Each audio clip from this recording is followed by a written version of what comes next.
Hi hello friends, ಎಲ್ಲರಿಗೂ ನಮಸ್ಕಾರ. ರೇಖಾ ಅಡುಗೆ ಚಾನಲ್ಗೆ ಸ್ವಾಗತ. ಇವತ್ತೆಲ್ಲರಿಗೂ ಇಷ್ಟವಾಗೋ ಥರ ಮಟನ್ ಸಾರು ಮಾಡೋದು ತೋರಿಸ್ಕೊಡ್ತೀನಿ. ಅಂದರೆ ಮಟನ್ ಕರಿ ತುಂಬಾ ರುಚಿಯಾಗಿ ಸುಲಭವಾಗಿ ಮಾಡ್ಕೋಬೋದು. ಆದರೆ ಇವತ್ತು ನಾನು ಯಾವಾಗೂ ಮಾಡೋ ಥರ ಮಾಡಿ ತೋರಿಸಲ್ಲ. ಇವತ್ತು ಒಂದು ಸ್ವಲ್ಪ ಡಿಫ್ರೆಂಟಾಗಿ ಗ್ರೇವಿ ಟೈಪ್ ತೋರಿಸ್ಕೊಡ್ತೀನಿ. ತುಂಬಾ ರುಚಿಯಾಗಿರುತ್ತೆ. ಅದರಲ್ಲೂ ಇದನ್ನು ಬ್ಯಾಚುಲರ್ ಸಹ ಈಸಿಯಾಗಿ ಮಾಡ್ಕೋಬೋದು. ಈ ರೆಸಿಪಿ ಎಲ್ಲದಕ್ಕೂ ಸೂಟ್ ಆಗೋವಂಥದ್ದೇ. ಸೊ ಇದು ಯಾವ ರೀತಿ ಮಾಡೋದಂತ ನೋಡ್ಕೊಬರೋಣ. ಮೊದಲಿಗೆ ನಾನು ಅರ್ಧ kg ಮಟನ್ನ ಚೆನ್ನಾಗಿ ತೊಳೆದು ಇದಕ್ಕೆ ಒಂದು ಸ್ವಲ್ಪ ಉಪ್ಪು, ಅರಿಶಿನ ಪುಡಿ, 2 ಕಪ್ ನೀರು ಹಾಕಿ 4 ರಿಂದ 5 ವಿಸಿಲ್ ಕೂಗಿಸಿ ಬೇಯಿಸಿ ಎತ್ತಿಟ್ಕೊಂಡಿದ್ದೀನಿ. ಇದು ಸಾಫ್ಟಾಗಿ ನುಣ್ಣಗೆ ಬೆಂದಿದೆ, ನೀವೇ ನೋಡ್ತಾ ಇರ್ಬೋದು. ಸೊ ಈ ಥರ ಎಳೆ ಮಟನ್ ತೊಗೊಂಡ್ರೆ 4 ವಿಸಿಲ್ಗೆಲ್ಲ ಚೆನ್ನಾಗಿ ಬೆಂದ್ಕೊಳ್ಳುತ್ತೆ. ಸೊ ಇದು ಪ್ರಾಸೆಸ್ ಇಷ್ಟೇ. ನಿಮಗೆ ನೀರು ಎಷ್ಟು ಬೇಕೋ ನೋಡಿ ಹಾಕಿ ಬೇಯಿಸ್ಕೊಳ್ಳಿ. ಈಗ ನಾನು ಇದಕ್ಕೆ ಹಸಿ ಮಸಾಲೆ ಏನಿದೆ ಅದನ್ನು ಡೈರೆಕ್ಟಾಗಿ ರುಬ್ಬಿ ಹಾಕೋದಿಲ್ಲ. ಸ್ವಲ್ಪ ಡಿಫ್ರೆಂಟಾಗಿ ಮಸಾಲೆನ ಫ್ರೈ ಮಾಡಿ ಮಾಡೋಣ ಅಂದ್ಕೊಂಡಿದ್ದೀನಿ. ಈಗ ನೋಡಿ, ಒಂದು ಫ್ರೈ ಪ್ಯಾನ್ಗೆ ಒಂದು 2 ರಿಂದ 3 ಟೇಬಲ್ ಸ್ಪೂನ್ ಎಣ್ಣೆ ಹಾಕಿದ್ದೆ. ಎಣ್ಣೆ ಬಿಸಿ ಆದಮೇಲೆ ಮೀಡಿಯಮ್ ಸೈಜ್ದು 2 ಈರುಳ್ಳಿನ ಕಟ್ ಮಾಡಿ ಹಾಕ್ಕೊತಾ ಇದ್ದೀನಿ. ಈರುಳ್ಳಿ ಚೆನ್ನಾಗಿ ಫ್ರೈ ಆಗೋವಾಗೇ ಇದ್ರ ಜೊತೆಗೆ ಒಂದು 4 ಹಸಿರು ಮೆಣಸಿನ್ಕಾಯಿ ಹಾಕ್ಕೊಳ್ಳೋಣ. ನಿಮ್ಗೇನಾದರೂ ಮಸಾಲೆ ಜಾಸ್ತಿ ಬೇಡ ಅನ್ನೋದಾದರೆ ಈರುಳ್ಳಿ 1 ಹಾಕ್ಕೊಳ್ಳಿ, ಅಥವಾ ನಿಮಗೆ ಮಸಾಲೆ ಜಾಸ್ತಿ ಬೇಕಂದರೆ ಮಾತ್ರ 2 ಜಾಸ್ತಿ ಹಾಕ್ಕೊಳ್ಳಿ. ಇಲ್ಲಿ 1 ಗೆಡ್ಡೆ ಬೆಳ್ಳುಳ್ಳಿನ ಸಿಪ್ಪೆ ಬಿಡಿಸಿ ಹಾಕ್ಕೊತಾ ಇದ್ದೀನಿ. ಹಾಗೆ ಇಲ್ಲಿ 1.5 ಇಂಚ್ ಆಗೋಷ್ಟು ಶುಂಠಿನೂ ಕಟ್ ಮಾಡಿ ಹಾಕ್ಕೊತಾ ಇದ್ದೀನಿ.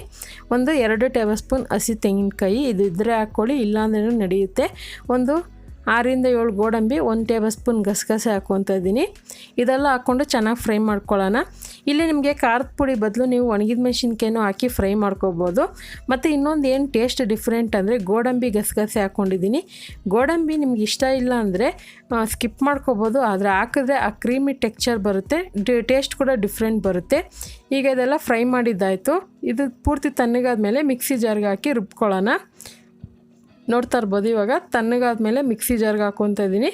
ತುಂಬಾ ಸಿಂಪಲ್ಲು, ಈಸಿಯಾಗಿ ನೀವು ಬ್ಯಾಚುಲರ್ ಆಗಿದ್ದರೆ ಕೂಡ ನೀವು ಸಂಡೇ ಸ್ಪೆಷಲ್ ಆಗಿ ಅಥವಾ ನಿಮಗೆ ಯಾವಾಗ ಬೇಕು ಅವಾಗ ಮಾಡ್ಕೊಂಡು ತಿನ್ಬೋದು.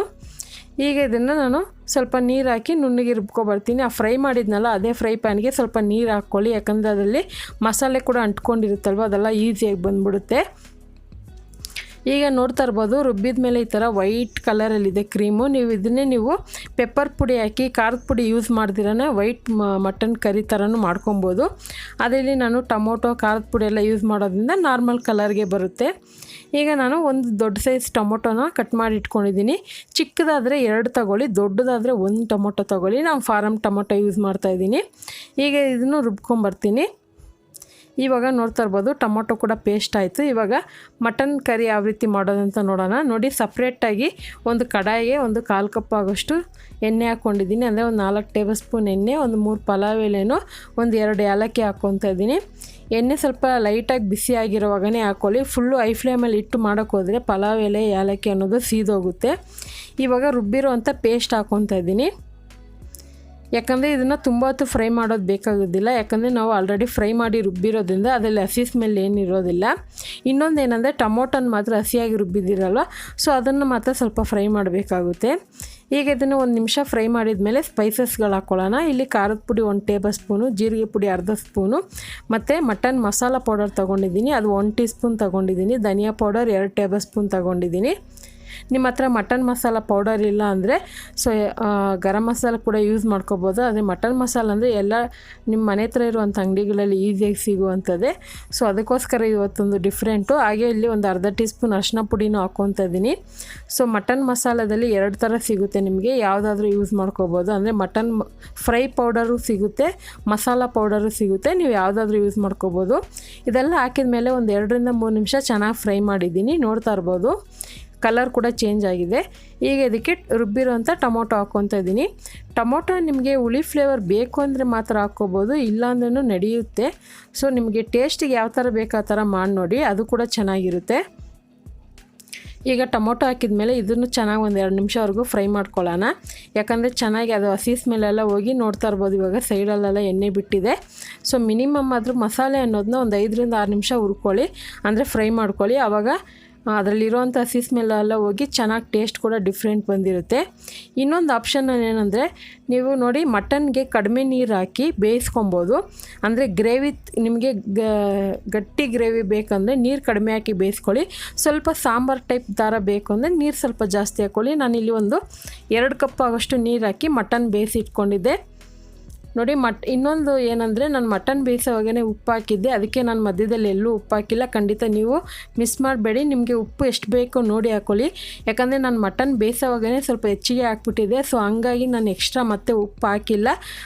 ದಯವಿಟ್ಟು ಅದೊಂದು ಮಿಸ್ಟೇಕ್ ಮಾಡಿದ್ದೀನಿ ಅಂತಲೇ ಹೇಳ್ಬೋದು. ಯಾಕಂದರೆ ಅದರಲ್ಲಿ ನಾನು ತಿಂದು ನೋಡಿದೆ ಮಾಂಸನ, ಉಪ್ಪಿನಂಶ ಇತ್ತು, ಅದಕ್ಕೆ ಎಕ್ಸ್ಟ್ರಾ ಹಾಕಿಲ್ಲ. ನೀವು ನೋಡ್ಕೊಂಡು ಹಾಕ್ಕೊಳ್ಳಿ. ನೋಡಿ ಇವಾಗ ಅದೇ ಮಿಕ್ಸಿ ಜಾರ್ಗೆ ಒಂದು ಸ್ವಲ್ಪ ನೀರು ಕೂಡ ಹಾಕ್ಕೊಂಡಿದ್ದೀನಿ. ಇವಾಗ ಮಟನ್ ಬೇಯಿಸಿರೋ ನೀರು ಕೂಡ ಹಾಕ್ಕೊತಾ ಇದ್ದೀನಿ. ಸೊ ವೇಸ್ಟ್ ಮಾಡೋಂಗಿಲ್ಲ. ಅಂದರೆ ಇದನ್ನು ನೀವು ಜಾಸ್ತಿ ತೆಳ್ಳಗೆ ಮಾಡೋಕ್ಕೆ ಹೋಗಬಾರ್ದು, ಎಷ್ಟು ಬೇಕೋ ಅಷ್ಟೇ ಮಾಡ್ಕೋಬೇಕು. ಆವಾಗ ನಿಮಗೆ ಒರಿಜಿನಲ್ ಟೇಸ್ಟ್ ಅನ್ನೋದು ಸಿಗುತ್ತೆ. ನೀವು ಮಟನ್ ಬೇಯಿಸೋವಾಗ ಕಡಿಮೆ ನೀರು ಹಾಕ್ಬಿಟ್ಟು ಆಮೇಲೆ ಎಕ್ಸ್ಟ್ರಾ ನಾರ್ಮಲ್ ವಾಟರ್ ಹಾಕಿದ್ರೆ ಅದು ಟೇಸ್ಟೇ ಚೇಂಜ್ ಆಗಿಬಿಡುತ್ತೆ. ಈಗ ಇದನ್ನು ನಾನು ಲೋ ಫ್ಲೇಮಲ್ಲಿ ಇಟ್ಟು ಒಂದು 10 to 12 ನಿಮಿಷ ಕುದಿಸ್ಕೊತೀನಿ. ನಮಗೆ ಬೇಕಾಗಿರೋಂಥ ತಿಕ್ನೆಸ್ಗೆ ಬರೋವರೆಗೂ ಕುದಿಸ್ಕೊತೀನಿ. ಇನ್ನೊಂದು ಉಪ್ಪು ಖಾರ ನಿಮ್ಗೆ ಎಷ್ಟು ಬೇಕೋ ನೋಡಿ ಹಾಕ್ಕೊಳ್ಳಿ. ಈಗ ಇದನ್ನು 10 ನಿಮಿಷ ಆಗಿದ್ಮೇಲೆ ಓಪನ್ ಮಾಡ್ತಾಯಿದ್ದೀನಿ. ಮಧ್ಯದಲ್ಲಿ ಒಂದು 2-3 ಸರಿ ನಾನು ಮಿಕ್ಸ್ ಮಾಡಿಕೊಟ್ಟಿದ್ದೀನಿ. ಸೊ ಇವಾಗ ನೋಡ್ತಾ ಇರ್ಬೋದು ಎಣ್ಣೆ ಎಲ್ಲ ಚೆನ್ನಾಗಿ ಬಿಟ್ಟು ಮಸಾಲೆಯಲ್ಲಿ ಹಸಿ ಸ್ಮೆಲ್ಲೆಲ್ಲ ಹೋಗಿ ನಮ್ಗೆ ಬೇಕಾಗಿರೋಂಥ ಮಟನ್ ಕರಿ ರೆಡಿಯಾಗಿದೆ. ತುಂಬಾ ರುಚಿಯಾಗಿತ್ತು. ಗೋಡಂಬಿ ಹಾಕಿರೋದ್ರಿಂದ ಒಂದು ಡಿಫ್ರೆಂಟ್ ಟೇಸ್ಟು. ಯಾವಾಗೂ ಗಸಗಸೆ ಹಾಕ್ತೀರಾ, ಚಕ್ಕೆ ಲವಂಗ, ಸೋಂಪು ಅದೆಲ್ಲ ಹಾಕಿ ಮಾಡ್ತೀರಾ.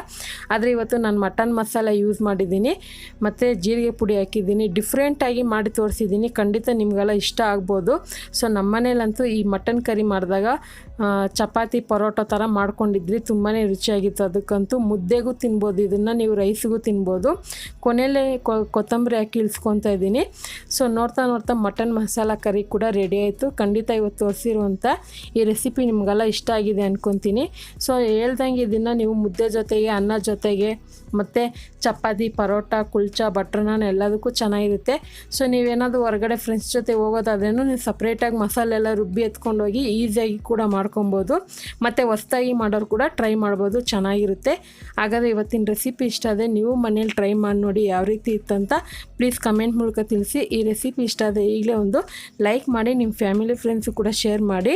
ಮತ್ತಷ್ಟು ಈಸಿ ರೆಸಿಪಿಗೋಸ್ಕರ ರೇಖಾ ಅಡುಗೆ ಚಾನಲ್ನ ಸಬ್ಸ್ಕ್ರೈಬ್ ಮಾಡ್ಕೊಳ್ಳಿ. ಪಕ್ಕದಲ್ಲಿರೋ ಬೆಲ್ ಐಕನ್ ಕೂಡ ಕ್ಲಿಕ್ ಮಾಡ್ಕೊಳ್ಳಿ. ಈ ವಿಡಿಯೋ ನೋಡಿದ್ದಕ್ಕಾಗಿ ಎಲ್ಲರಿಗೂ ಧನ್ಯವಾದಗಳು.